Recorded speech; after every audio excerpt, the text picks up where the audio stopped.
Hello friends, നമുക്കൊരു ഉണക്കച്ചെമ്മീൻ കറി എളുപ്പത്തിൽ തയ്യാറാക്കാം. അതിനാവശ്യമായ ഉണക്കച്ചെമ്മീൻ, തേങ്ങ ചിരകിയത്,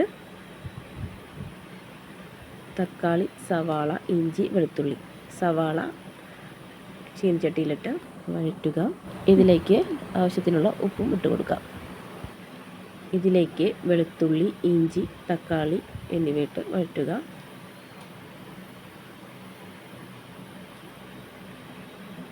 അതിനുശേഷം മുളക് പൊടി, മല്ലിപ്പൊടി, മഞ്ഞൾപ്പൊടി എന്നിവ ഇട്ട് വഴറ്റുക.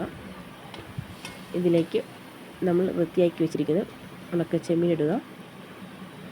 ചെറുകിയ നാളികേരം മിക്സിയിലടിച്ച് പാലെടുത്ത് പാലൊഴിക്കുക. ഇതിലേക്ക് 1-2 കുടപ്പുളി ചെറിയ കഷ്ണം ഇടുക.